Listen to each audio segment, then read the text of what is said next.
Hey everybody, Kevin Conklin here, consciousness life coach and mindfulness instructor.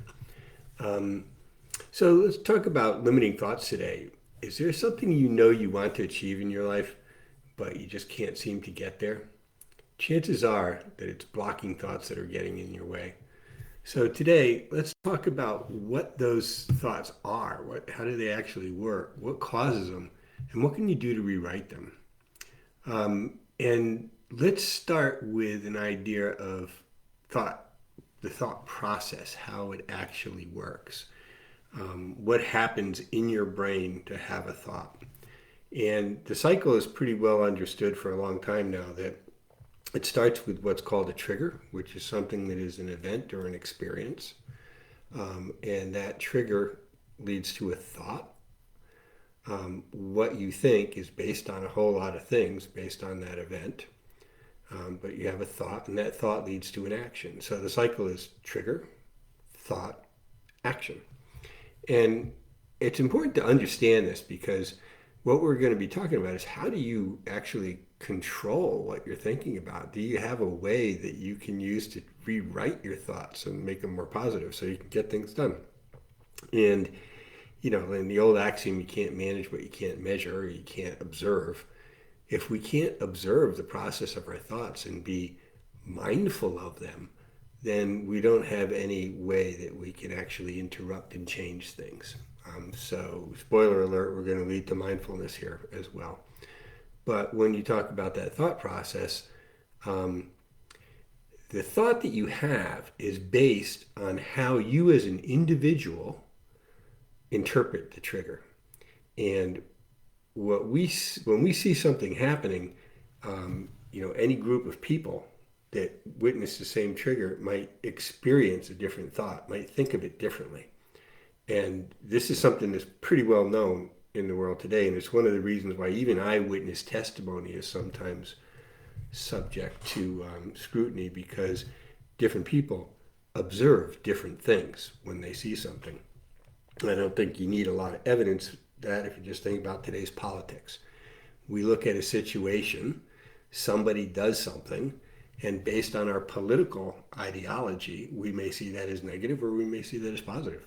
There's a lot of factors that go into that. That's just a simple example, but it's a very poignant one.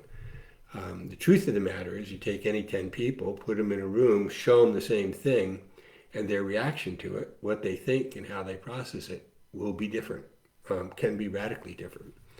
So this process of thought, trigger, thought, and then action is highly personal. It depends on the individual person.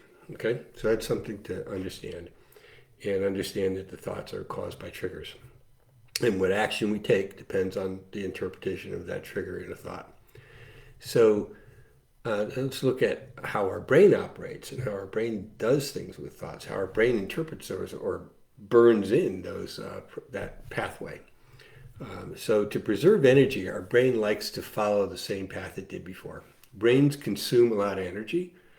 So for survival purposes and for preservation of energy, our brain takes the easy way out an awful lot of the time. And there are a lot of things that it relegates to kind of a default operating system, if you will. If there are things like, you're walking down the street and, car swerves toward you, you pause. You come up to a curb, to step down. Things like this that are thoughts you don't have to have anymore, that kind of automatic, kind of a default operating system. And they extend from real basic things like don't touch a flame, all the way up to things like, the political statement. Somebody said this, they're wrong because of my political belief. So there's a lot of things that get kind of hardwired, or I don't want to say hardwired, burned into neural networks in our brain because our brain likes to be efficient and conserve energy. So what happens though, and this is really interesting, and they've discovered this in the last 20 years with the modern technology to be able to see brain activity, that these pathways actually get strengthened and get thicker with more use. So, and they're thickened by more and more neurons and more synaptic connections taking place in the brain, and they get kind of hardwired. They can be rewritten. They can be changed. And this is proven in, severe cases of like stroke and things like that, where people have a part of their brain that's affected and they can rewrite their processes to learn how to do something again. So we can do the same thing. We can actually change those neural networks to think a different way if we choose so. And this comes into play when we have limiting beliefs, because limiting beliefs are basically learned thought processes that were there for protection at one time, but no longer work for us. It could be when you were young, your parent told you something that you burned in. Some examples of that might be women shouldn't be aggressive, men shouldn't be soft, providers need to sacrifice their happiness for the family, nurturers need to sacrifice themselves for the sake of others. Things like this that are kind of learned behavior. As you grow up, that might no longer serve you. If you feel like women shouldn't be aggressive and you're in a workplace and you're an aggressive person, then you're going to not feel good. So, and if a lot of men suffer from this provider syndrome, where they're not happy, they're 40 years old and they're just really unhappy. So these are examples where these limiting beliefs are keeping us from doing things that will make us much happier and more fulfilled in our lives. So getting back to those thought pathways, our brain preserves energy. Over time, we repeat the same process over and over. It literally builds stronger connections in our brain. And we each have unique pathways, and they build up these. They're there to keep us safe, minimize effort, but they build up these limiting beliefs. And they're influenced by things like our experience, our family, our culture, our religion, society, etc. So, what's the role of stress in all this? Stress plays a factor too, because what happens is, let's take an example, you're a man, you're a provider, or you're a woman, you're a provider, and you feel like you need to sacrifice your happiness with the job you're doing so you can continue to bring home this big paycheck. You're unhappy in life, you're miserable, everybody around you miserable, this isn't serving you anymore. But this actually causes stress. It causes a form of chronic stress in your body over time, having this negative, you're not happy thing. It induces stress. And stress brings out these neurotransmitters, these hormones, neurochemicals, if you will, that physiologically change your brain's ability to think in expansive and positive manner. So, and this is, you can look this up in research, it kind of deactivates part of the prefrontal cortex, so you can't think expansive thoughts anymore, like, I could be the president of my own company, things like that, because you're so trapped up in, I need to keep this stupid job so that I can pay for people. Stress actually limits your ability to think expansively. And it can be subtle, and the interesting thing about stress and its counterpart, which we'll talk about in a minute, stress actually induces the negative thought, and the negative thoughts actually induce stress. So it's kind of cyclical. It's kind of a pattern that feeds itself, but it also means one can start the other. You might not be under stress. All of a sudden you have this thought that's triggered by something, and it induces stress. Or you may be under stress, and that keeps this thought in the top of your mind. Counterpart to stress is what we call homeostasis.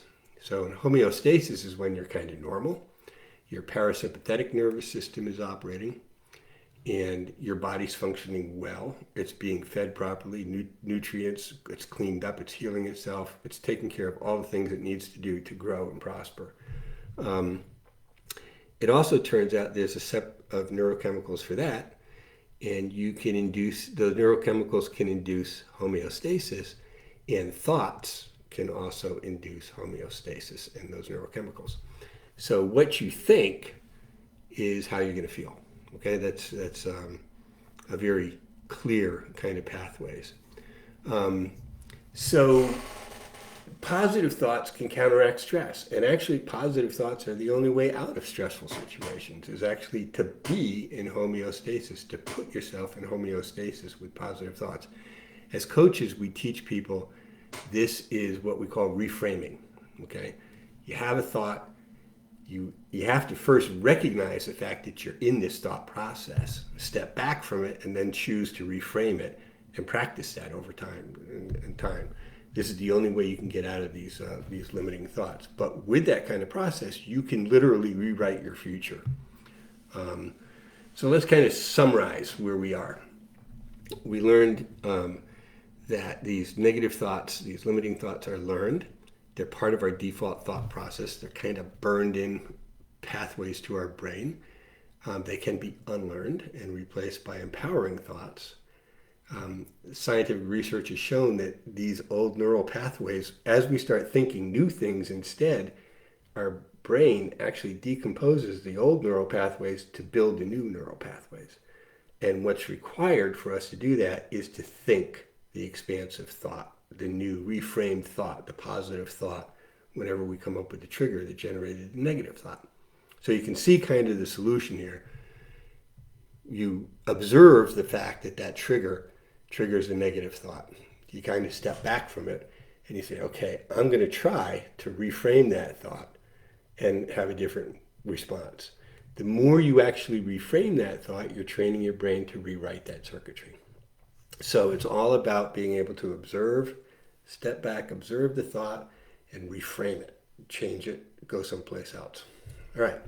So how do you do that? A very difficult thing to do, easier said than done, right? Well, it turns out that mindfulness is a perfect tool for that. And you can learn all about mindfulness in different sources, including my website and etc. And I'll point you there in a minute. But mindfulness is a process that can be practiced in as little as 3 minutes, a couple times a day. Within a week, you'd start to see a difference. But it's basically a process of focusing on something, maybe a candle flame, smoke coming out of a piece of incense, birds, water flowing, anything like that. Focusing on that. And as thoughts come into your brain to intrude, to take you away from that focus of attention, you just see those thoughts and you let them go.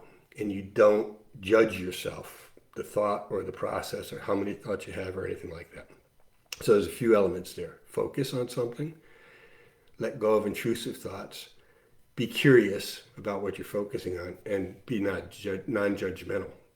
And so in doing that, what you're doing is saying, I see that thought. I'm just going to let it go. And so you can see that practicing that multiple times a day builds a neural network in your brain that allows you to say, wait a minute, when I have a thought, I don't have to be in the thought. I can step back from the thought and I can observe it. And if I can observe it and I'm non-judgmental about it, I can choose to say, I'm not going to follow that thought. I'm going to reframe it and think something else. So this is how mindfulness really helps. And this isn't just my conjecture. It's proven in scientific research. Over 100 articles, research studies were written between the time of 1990 and today by valid institutions, research institutions at universities that studied mindful meditation and have concluded that it reduces stress, that it has all sorts of positive benefits, both physiologically for your body, reducing stress and allowing you to reframe thoughts and start building new neural pathways. So if you want to learn more about mindfulness, you can like here, and I'll be talking more about it in the future. You can check out my website, illuminate.com, where there's a whole bunch of videos. Illuminate is ILL, 2 U's and an 8. You can also check out Illuminate on YouTube, and there is a Illuminate page on Facebook. So any of those above, check it out. But start putting that to use, reframing those negative thoughts and making some progress in your life to be more happy. Namaste.